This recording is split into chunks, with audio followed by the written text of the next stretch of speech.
and roasted peeled poblano chilies. Then fold the meat back over itself to reconstitute the tenderloin. You can see I've laid out 6 pieces of butcher string. And invert the tenderloin onto the butcher string.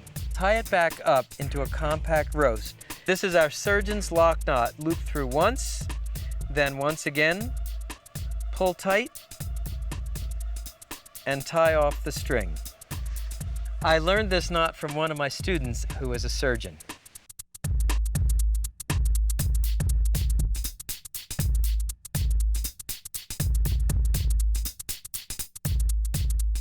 Snip off the ends. And there's your stuffed tenderloin, and believe it or not, that's the hardest part of the recipe. Now, before it goes on the grill, simply brush it on all sides with extra virgin olive oil and season with a little more of our coarse sea salt and cracked black peppercorns. Now let me show you the grill.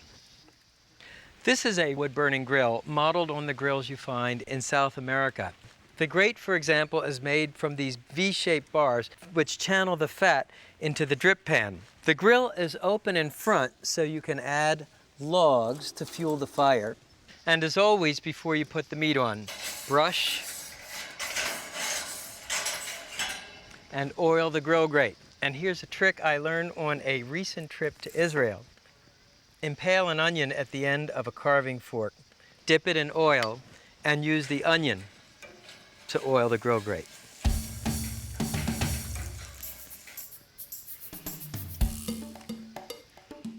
And place the tenderloin on the grill. You can test the heat of the fire by holding your hand about 3 inches above the grate. Start counting. 1 Mississippi, 2 Mississippi, 3 Mississippi. Ouch, that's a pretty hot fire. So what's the deal about grilling over wood? Well, it's different than smoking. The wood provides the heat and a delicate smoke flavor. It's not like the heavy smoke flavor you get in Southern style barbecue. And to ensure even cooking, rotate the tenderloin, and who knows, you might even get a handsome crosshatch of grill marks. The tenderloin cooks for about 4 to 6 minutes per side. You'll give it a quarter turn. Total cooking time, somewhere about 16 to 24 minutes. And meanwhile, with our Philly cheesesteak, how about some grilled garlic bread? This is a flavored butter made with chopped fresh garlic and parsley. Spread it on your favorite bread. I use salted butter. It has more flavor than unsalted. And barbecue is delicious, but it's not subtle. And because bread tends to stick to the grill grate, always remember to oil the grate before putting on the garlic bread. Toast the garlic bread buttered side down first. Now remember, bread and butter are 2 of the most flammable substances you can put on a grill, so do not desert your post.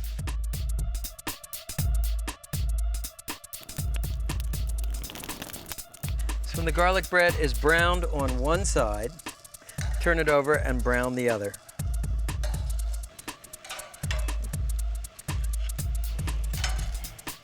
So here's the grilled garlic bread, and I can't wait to chomp into this one. Look how delicious that looks.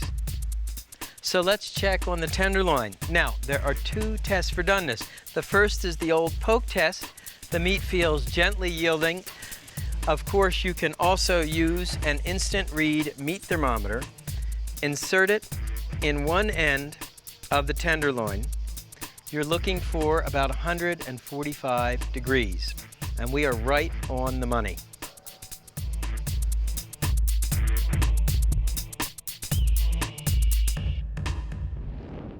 I've let the tenderloin rest for about 10 minutes. You never want to cut into meat hot off the grill or it will be dry.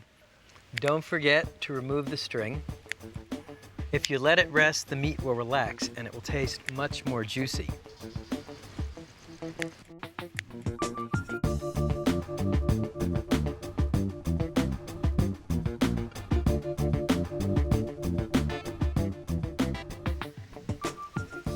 This looks incredible.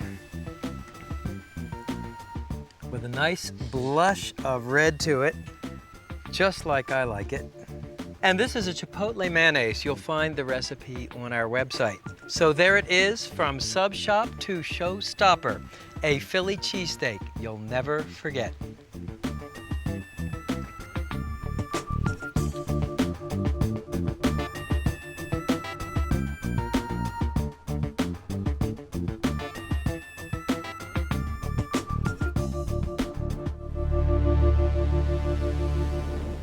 If you were a pit master in Texas, you'd start with what's called a packer brisket. It's whole brisket, 18 pounds of pure proteinaceous pleasure. And a packer brisket is covered with about an inch thick sheath of fat. It's great for cooking because the fat melts during the slow smoking process and keeps the meat moist and tender.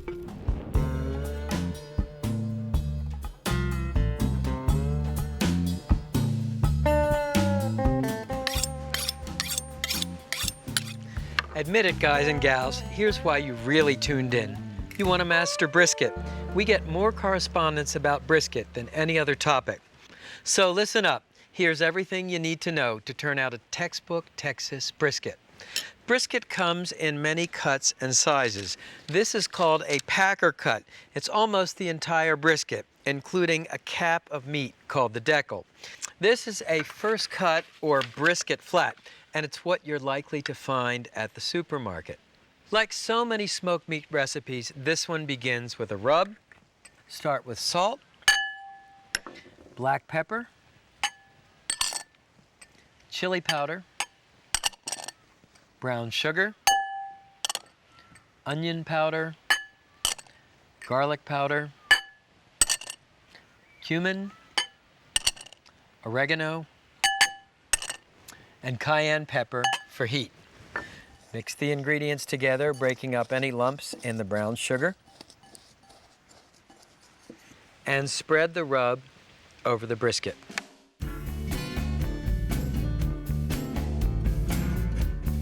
This brisket is going to cook somewhere between 10 and 12 hours, and the fat will keep it moist during the cooking.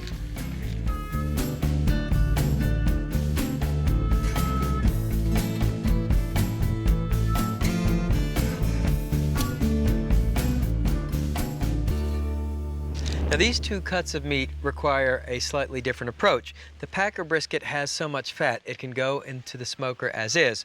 With the flat, because it's so lean, I like to cook it in a foil pan to protect the bottom from the heat and also drape the top with bacon. To cook the briskets, I'm using the classic Texas-style smoker. It's called an offset barrel smoker because it has a firebox that is slightly lower than the smoke chamber.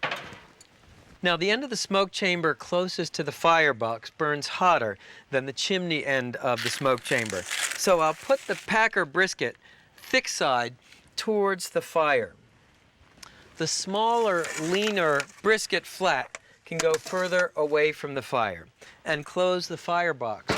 The way the smoker works is you build a fire with charcoal, and that charcoal fire is going to be what provides the heat. And then to generate the smoke, toss a couple of soaked oak logs on the fire. A couple more points. The way you control the heat in one of these smokers is by opening and closing the dampers. Wide open gives you more air, more heat. Closed damper cuts down the airflow, gives you a lower heat. This smoker comes with two thermometers because the heat differential closer to the fire, further away from the fire, is about 25 degrees. Now, brisket is relatively easy to make. You saw I seasoned it right in front of you. However, it does require patience. That packer brisket's going to take about 10 to 12 hours. The brisket flat is going to take about 4 to 6 hours. Let me show you how to make the mop sauce. Mop sauce consists of vinegar, beer, garlic salt, brown sugar, hot pepper flakes, and black pepper. You know what? It's a shame to waste that beer. Whisk until the sugar is dissolved. And the purpose of a mop sauce is to help keep the brisket moist during cooking. And it also adds an extra layer of flavor. What you want to do is mop the briskets once an hour with the mop sauce.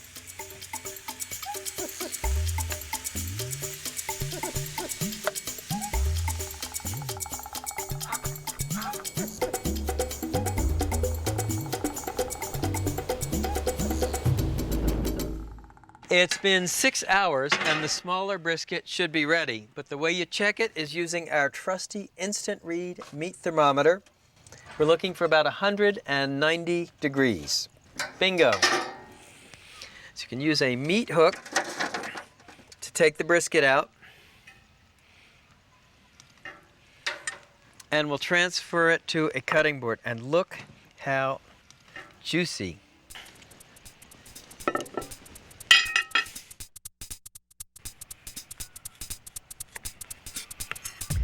The knife just glides through this meat. And check out this smoke ring.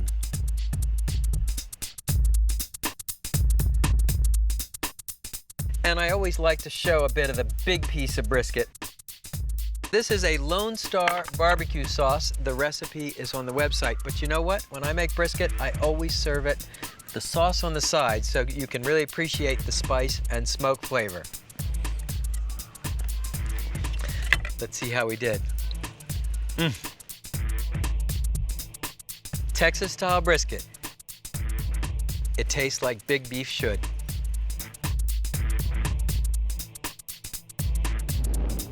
A sizzling, spit-fired whole rib roast. Smoky Texas-style brisket. And a new Philly cheesesteak. Mammoth beef for a master griller. See you next time. Actually, the first time I saw a guy using a mop, and it's a floor mop, to apply a sauce, was in Owensboro, Kentucky, home of barbecued mutton.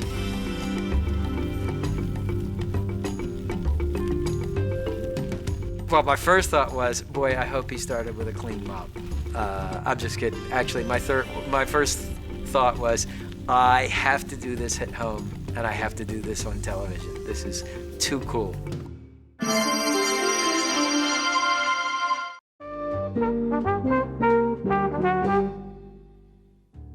Welcome to Great Chefs, a culinary tour of the United States, featuring some of the country's finest chefs.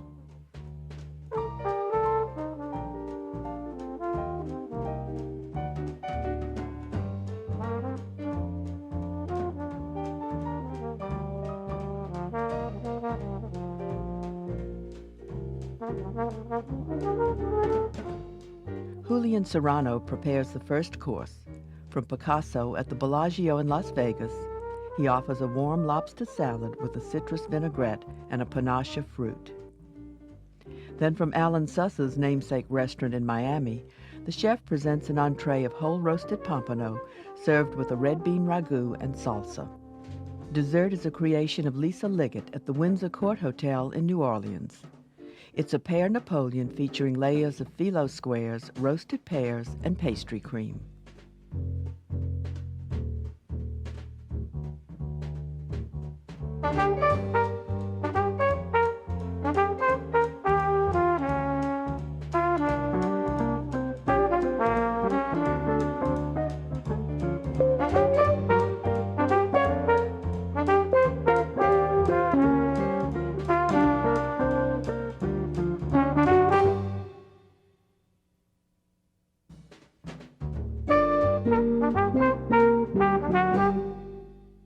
The opulent Bellagio restaurant Picasso is the setting for the opening course.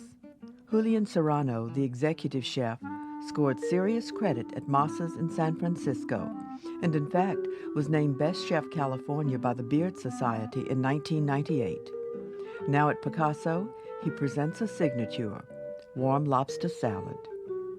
The chef prepares the lobster by securing a piece of wood under the tail. It will prevent it from curling. It goes into boiling water for 2 minutes. In the meantime, we want to do the dressing as with citrus. And we have here blood orange. If the blood orange is not in season, you can use regular orange. We have lemon and limes together. We have a pineapple. I like it to cook in everything separate because this way you can get each flavor separate. We want to reduce. Reduce each by half. And for the lettuce, we want to use different ones. You can use, you wanted to use different colors because I think it's very important to have the salad nice and colorful. We have a Bella Rosa here, it's very nice. We have some mash. We have some frisee, some endives, and also we have the red Treviso, and it's the one that we want to use to make it a lobster. I think the 2 minutes has already passed, and the lobster is done, and we take it out from the pot.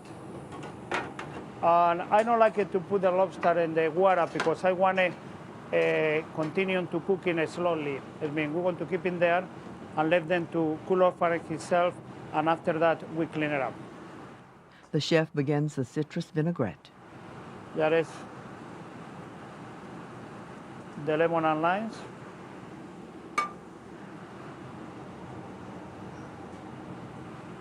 Pineapple.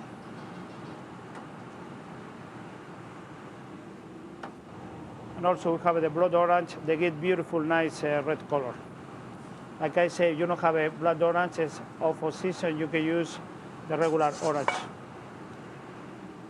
If you're alone in your house, you don't have nobody to help you. I mean, the best way to do it, you get the red wet towel and you just flip it around.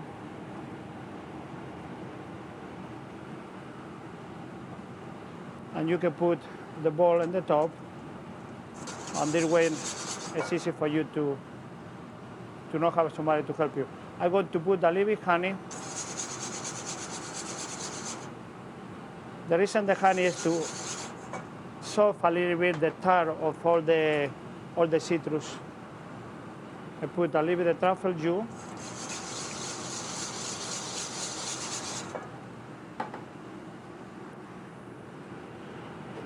Yes, touch the pork for the same reason, to soften, and a little bit more for the color. And I really believe in the good ingredients, and I use this cherry vinegar as a 50-year-old.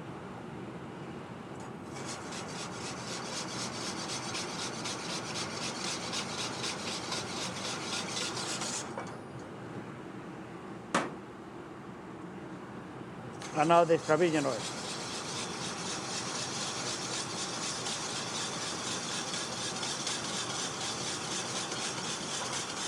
The cooled lobster is broken down for service.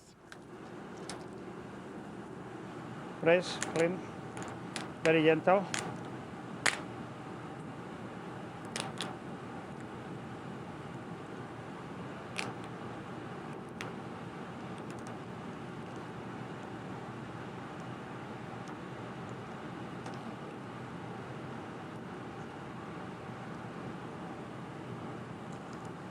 Now we want to make the medallions.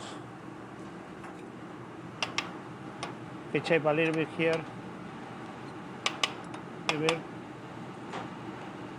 Always you want to carry the angles this way.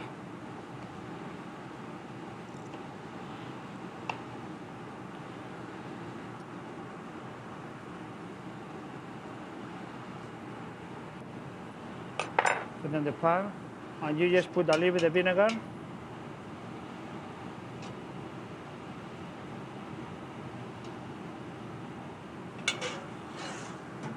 And you heat it up for about 15 to 20 seconds in the salamandra.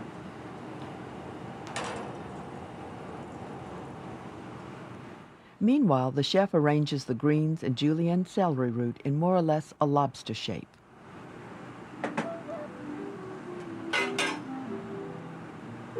With the celery root, it's already blanched.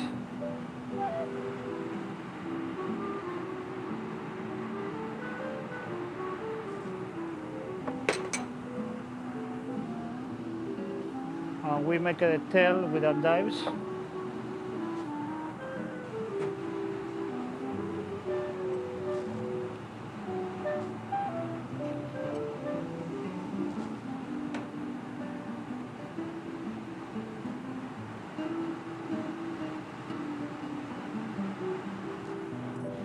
Put a little bit of vinaigrette around, lightly, not too much.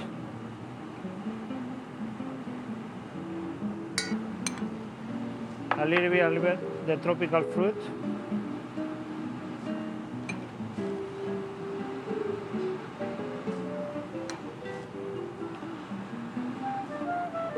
We sprinkle with the lobster eggs. Pink peppercorns and lobster oil finish the dish. And also we finish with a little bit of lobster oil.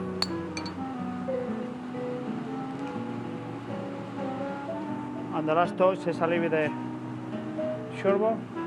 And there is the warm lobster salad with panache, the fruit tropicals.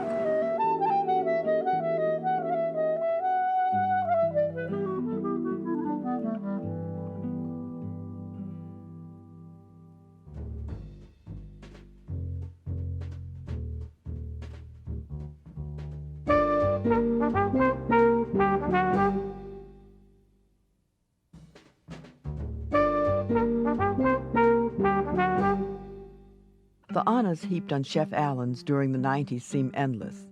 Chef owner Alan Sussa has won the Beard Awards of Rising Star, then Best Chef Southeast. With a handful of South Florida chefs, he's been a leader in developing Caribbean-tinged cuisine, like roasted pompano with red bean ragu. With this, it's a very simple beginnings for the pompano, which is going to be ale roasted.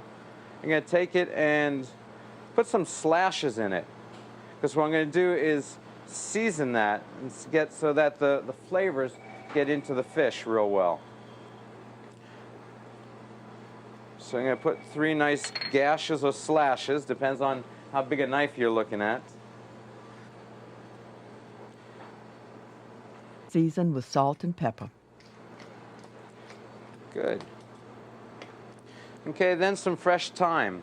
Okay, thyme is a wonderful addition in flavor, and so that what we're just going to do is take a couple of these and sort of like put a little into the fish.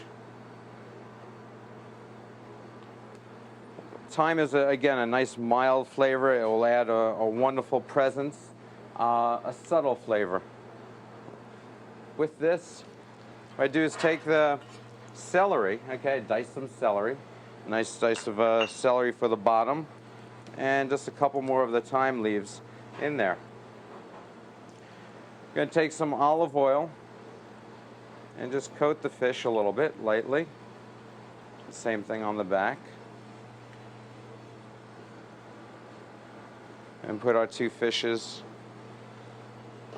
here we go, 2 fishes real nice and set in there. And then some ale. Ale on this, a lot of people probably would think this a little bit strange to cook with ale or beer. And I like the idea. I think it gives a wonderful flavor, not so much of a mild flavor overall, enhancing these. Lastly, one of my favorite spices that goes along with this is allspice. These are allspice. Really wonderful flavor. We get some beautiful allspice berries that we get in from Jamaica. And one of my favorites in putting into stews and sauces and things like that. So just a nice sprinkle of the allspice. And this is what we're going to put into the oven for about 12 minutes. So I'm going to take a nice oven. At 350 degrees.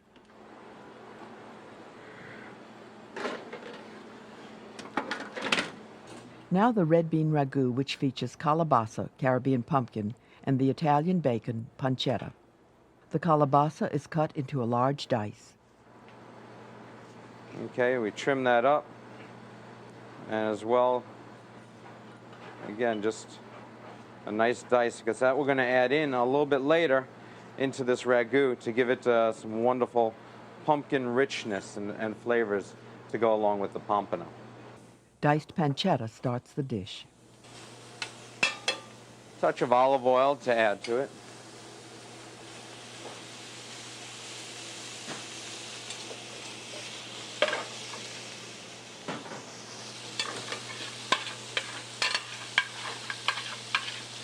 Okay, started off with the bacon, so we render out some of the fat, as well gaining some intensity and depth of flavor.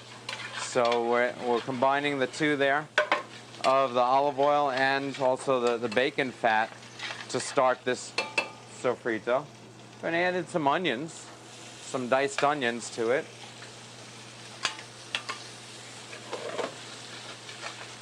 And with the onions, again, nice small dice of onions added to it to give a flavor that instead of just, what we're going to do is just till they become translucent, which takes about 2-3 minutes till they become translucent.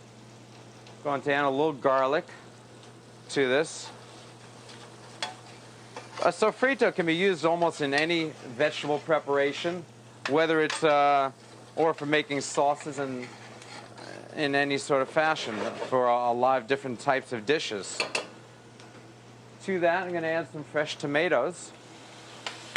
Fresh tomatoes are peeled, seeded, and diced. Okay, and then some Anaheim chilies.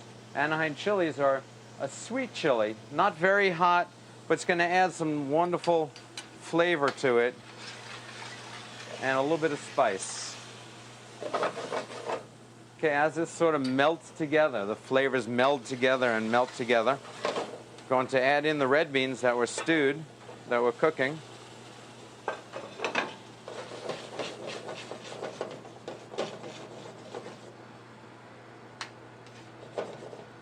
And going to stew this together for a little bit, and now add in the calabasa.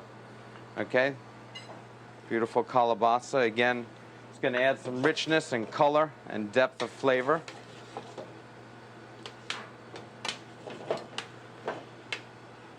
This we're going to stew for about 15 to 20 minutes until it all cooks together and becomes a wonderful condiment for our pompano dish. What I do about halfway through the cooking is pull out the fish, the pompano, and just going to turn it around. Okay, and we can see right now they're getting real nice and wonderful, and just going to baste them slightly. Bring it over here. Okay, baste it with the ale and celery and allspice. I'm going to put them back in the oven now.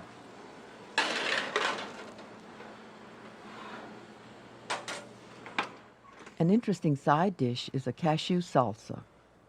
It also includes mango. And some tomato, so I think it gives it a nice texture and color. The cashews are going to go in there. Into this, then we're going to add some nice green herbs, some green onions or scallions, chopped cilantro, and also some Anaheim chilies into this. Okay, and just going to give that a nice mix together and bring it together with a little bit of olive oil. Salt, pepper, and lime juice finish the salsa. With the Presentation begins with the ragu. With this, what I do is wonderful smell and flavor. You can see the richness on that ragu. And the fish pompano, ale roasted pompano. It's going to come right on top. They're going to scoop out some of the juices, so just some simple right over the top.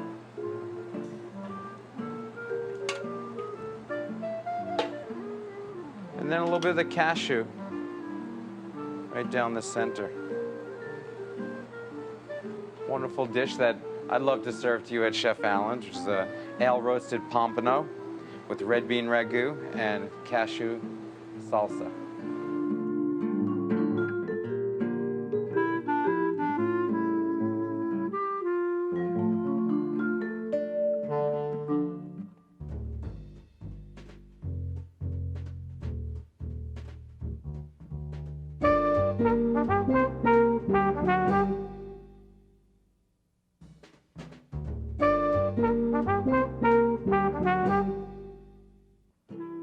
Lisa Liggett got interested in pastry at Aquavit in New York, then worked at, among others, a fancy golf and tennis resort in Montego Bay, Jamaica.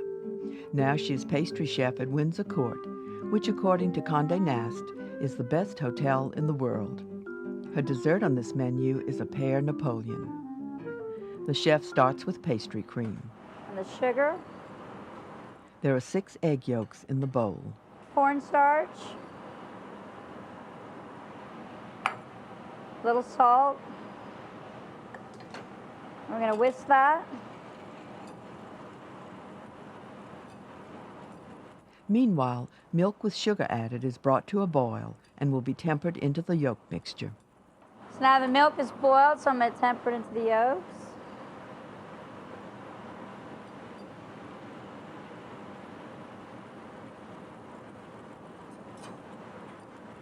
I'm going to put it back into the pot.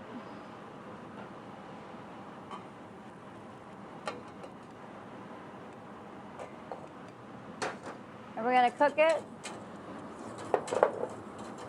till it's thickened and the cornstarch taste is diminished. Now we're going to add our flavoring. This is pear William, liqueur, some vanilla extract, and a tablespoon of butter.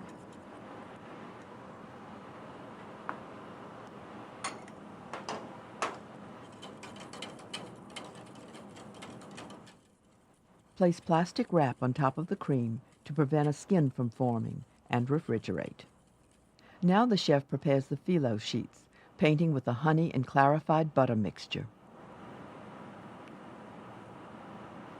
I'm just going to brush it on. A total of 4 sheets are painted and stacked. They are then trimmed and cut into squares. And then we're going to make squares. You can use a ruler if you need to.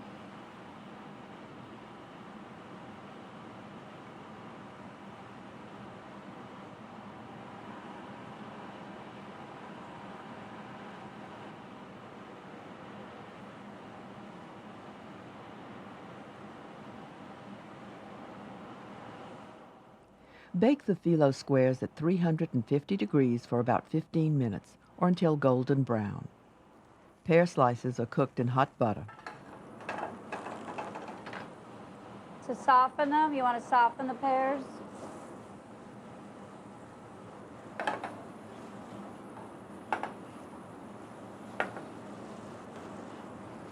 For about 3 minutes.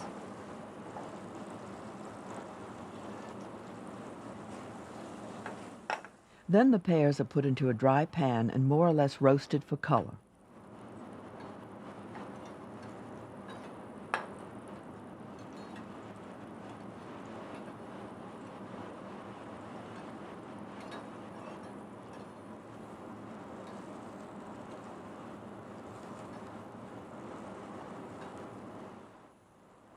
The sauce used in presentation is a vanilla-infused simple syrup and the pear brandy that flavored the pastry cream. So now we're going to assemble our pear Napoleon. Set down a piece of the phyllo, a little bit of pastry cream.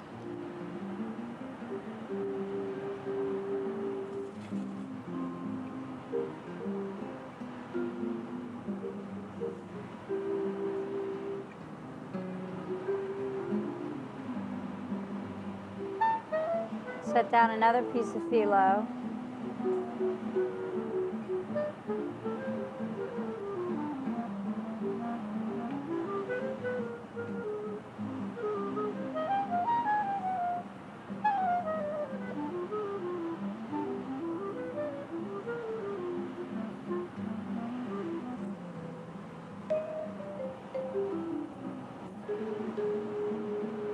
top on. Now we have some vanilla sauce. So it's made with vanilla bean and simple syrup and a little of the Pear William, and we're going to drizzle that.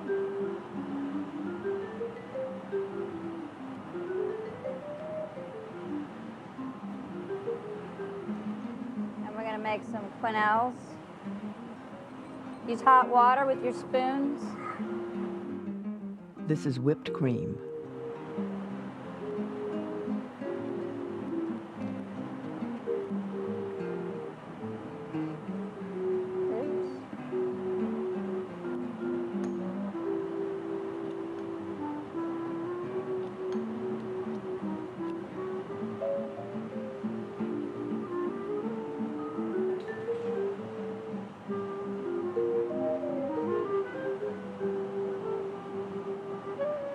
And that's it.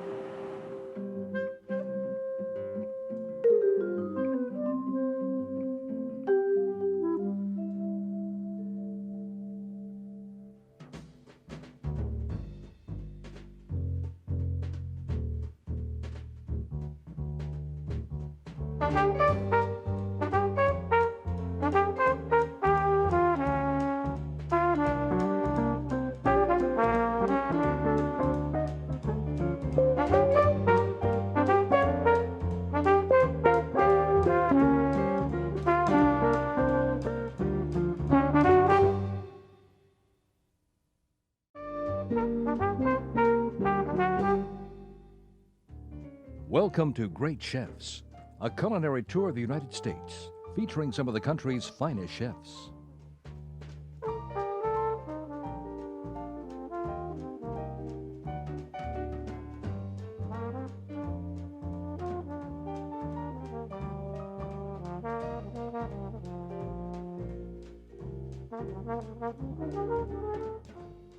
The menu opens with Todd Weiss, executive chef at Turnberry Isle Resort in Miami.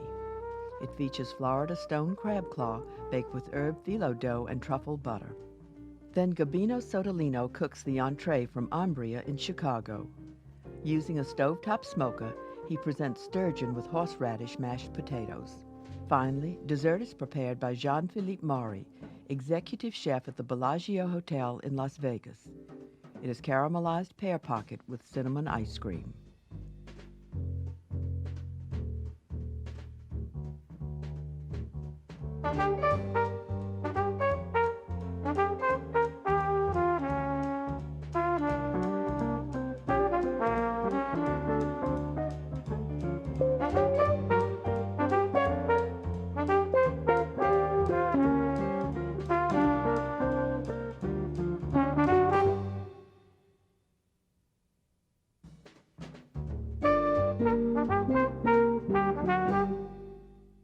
Under Chef Todd Weiss, the Turnberry Isle Resort and Club in North Miami was named Miami's best gourmet dining experience by the Zagat survey.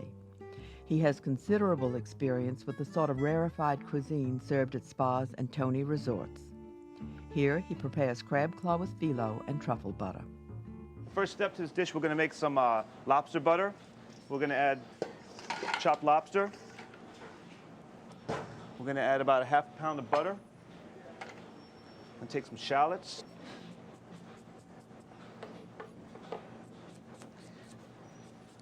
About a half a cup of shallots.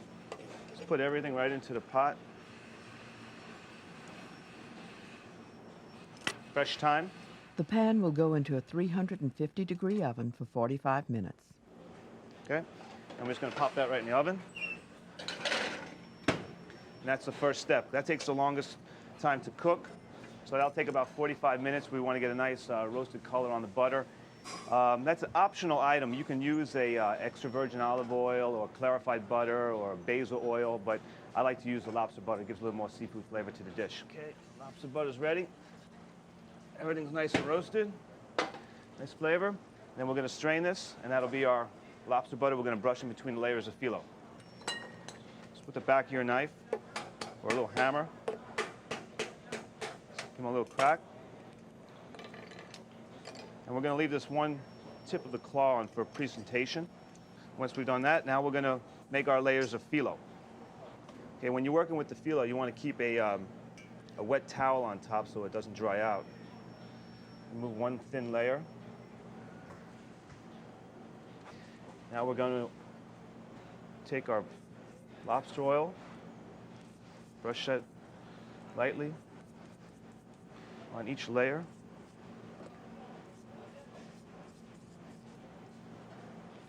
Got to have it completely covered so it doesn't dry out on the ends. Okay. And we're going to add a little chopped thyme. Chopped chervil.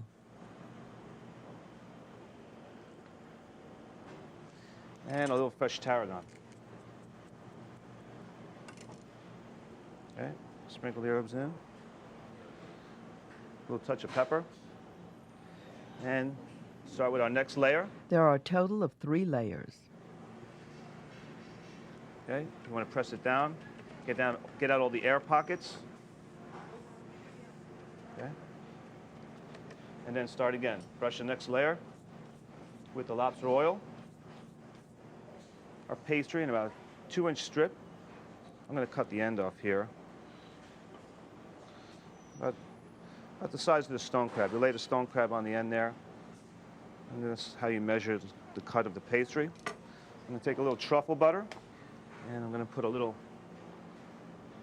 dollop of truffle butter on there.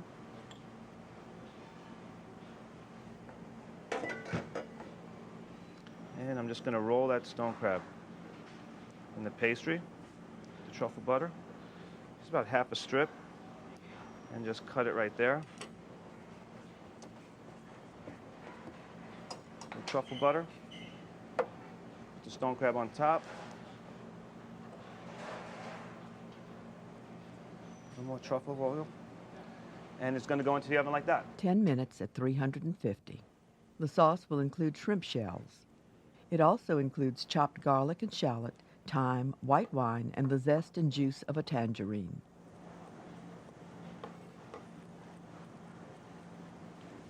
And I'm going to add the juice.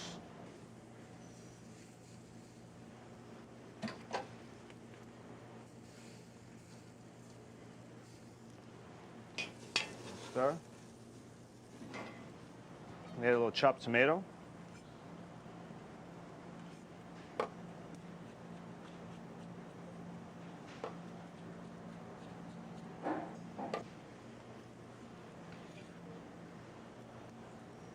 Let that cook down. Reduce the wine about half. Now I'm going to add a little bit of fish stock. The mixture is brought to a boil, then simmered. The finished product is strained and put into a blender.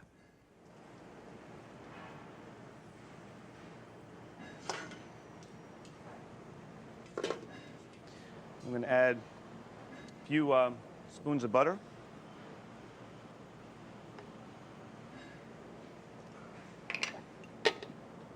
On the blender.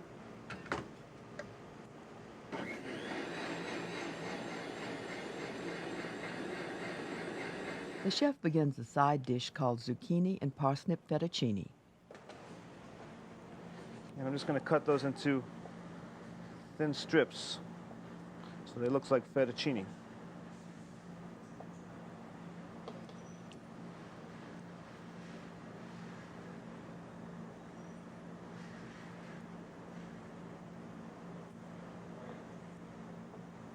Okay. I'll take that and blanch it. Salted water.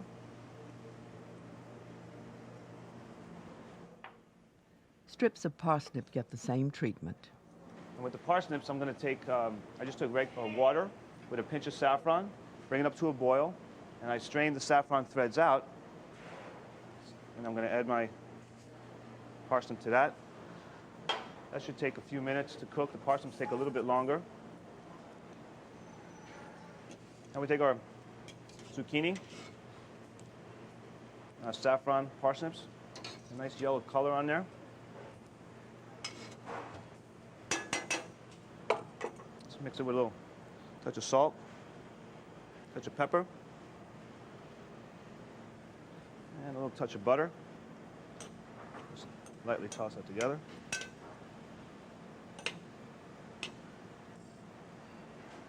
For the plate presentation, we're going to take our fettuccine, twirl it on a fork.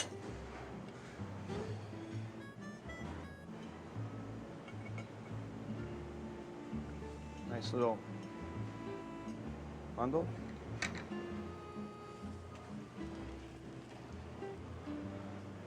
Place that top.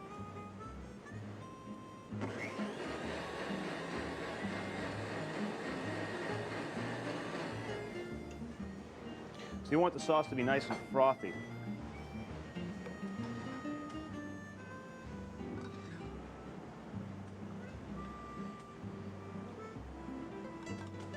Garnish with a little sprig of fresh chervil.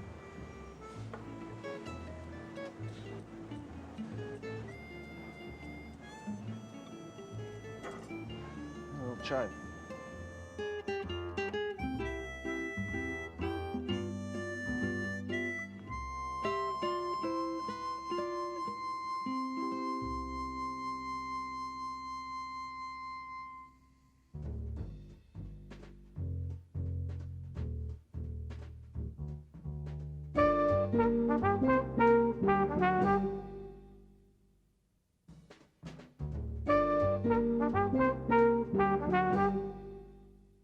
Gabino Sodolino was born in Spain, but apprenticed in Paris, where he says he learned to speak a little like a Frenchman and cook a lot like one. He's high profile in Chicago, having won the Beard Best Chef Midwest in 1997. From Umbria, a high-end destination, comes lightly smoked Columbia River sturgeon. Using a cold smoking technique, the chef has smoked a sturgeon fillet for 15 minutes to begin the dish.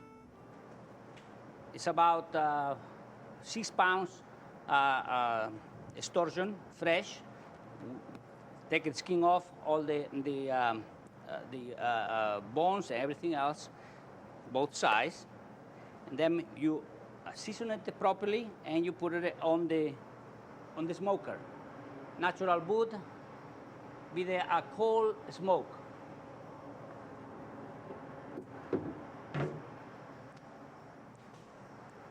By now,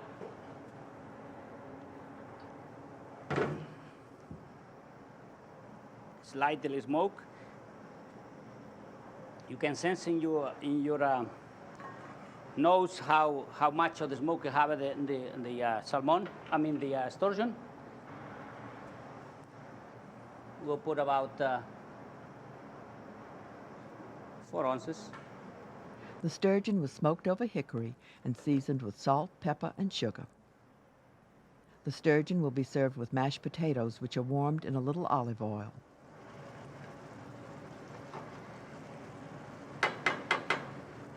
Flavor that.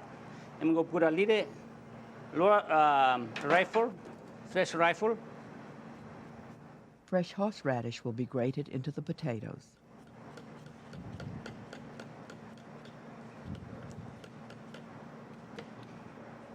You do it just a little bit.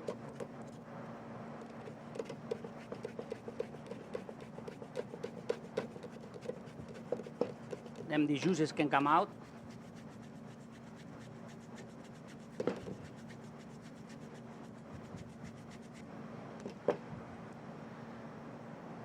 With a little spoon, you pick it up from the bottom of the thing to mix it together.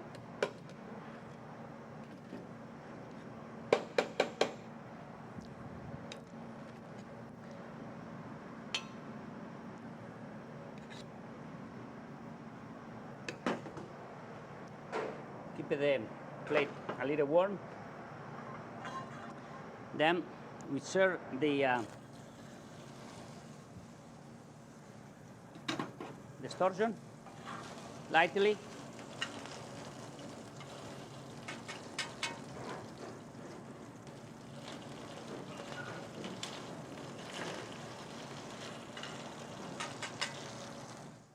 The sturgeon is seared on all sides.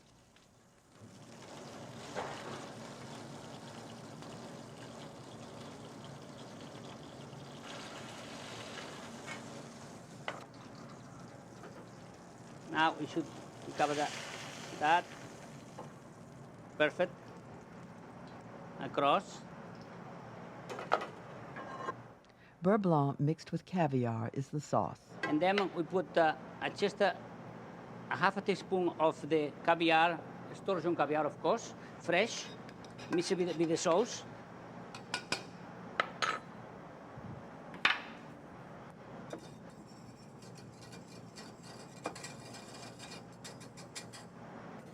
Then we put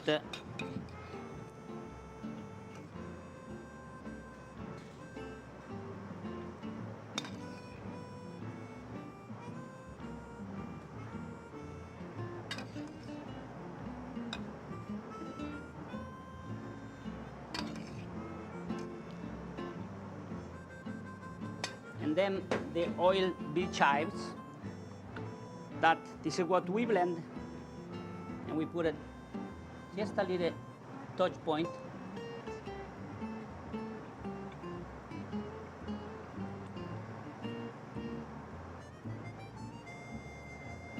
Then you take the garniture, Deep fried sweet potato and lotus root garnish. the potato, kind of put it in the water like this, and then that way, and that way.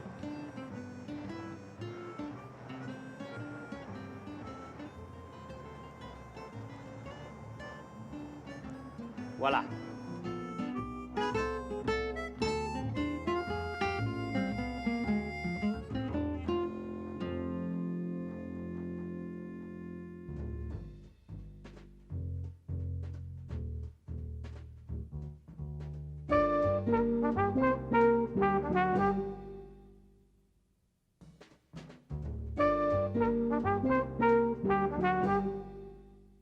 Jean-Philippe Maury got his early culinary training at Perpignan University in his native France. In 1992, he won a gold medal at the Grand Prix de la Gourmandise in Bordeaux. He worked in New York before coming to the Bellagio in Las Vegas. For dessert, he cooks caramelized pear pocket. The base for cinnamon ice cream, which will be served with the pear packet, begins by combining egg yolks and sugar. I'm going to mix together. Powdered milk will be added to the yolk mixture.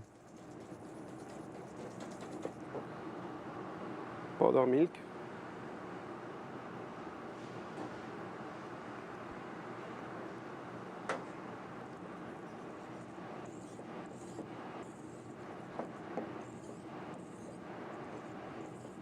To add a little bit, half and half. The base is tempered with warm half and half.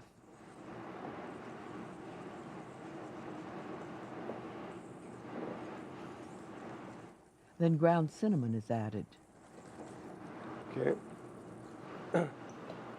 And cinnamon powder.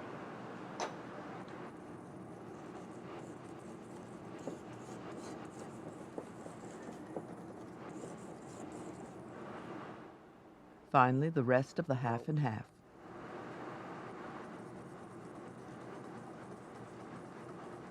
Half and half. Mix together.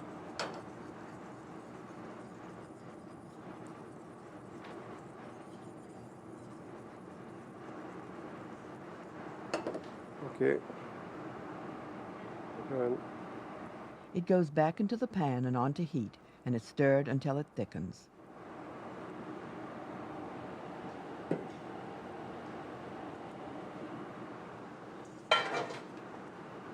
okay.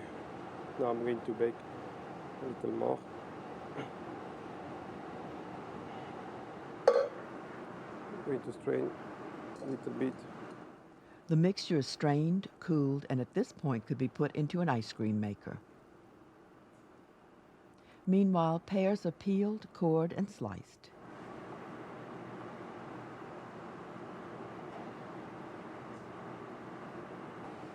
They are caramelized in maple syrup, butter, and a scraped vanilla bean.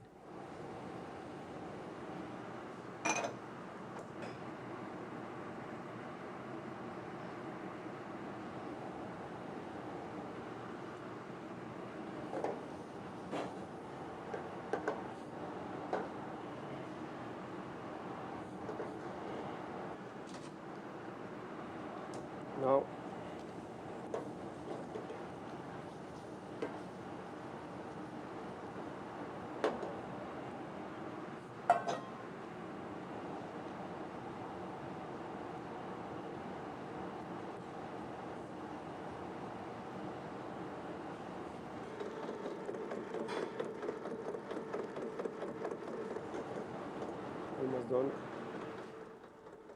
Meanwhile, using the paddle attachment of an electric mixer, the chef has combined butter, sugar, eggs, flour, and almond flour into a pastry cream. Add the almond powder. The almond cream is set aside while the chef prepares a mold for the pear pocket. The pears are finished. Now I'm going to make my caramel pocket caramel ice beer. Take a mold, pattern mold.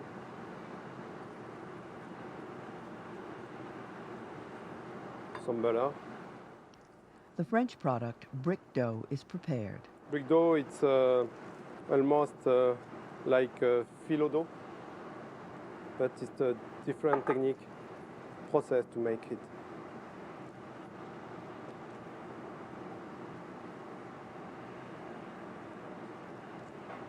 Okay, I'm going to brush some butter.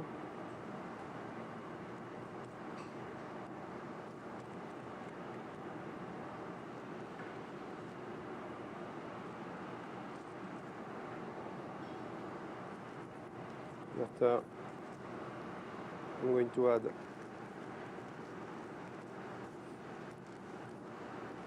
it's very fragile. I'm going to add the second one.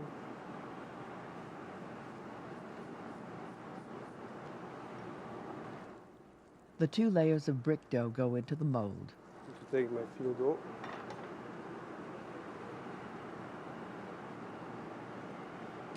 To fill the mold like a pocket. Like this. Sleeping bag. And This is the almond cream. to fill like this. After I have some roasted pine nuts.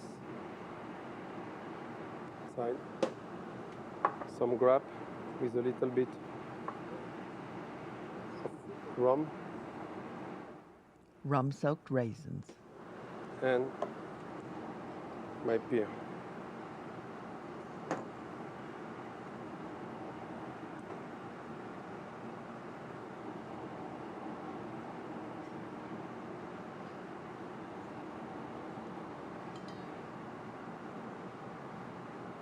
Okay, like this. Now I'm going to close my pocket.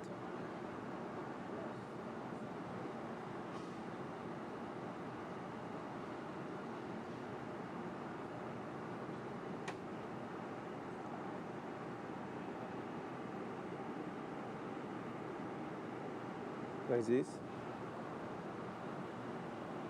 And I'm going to close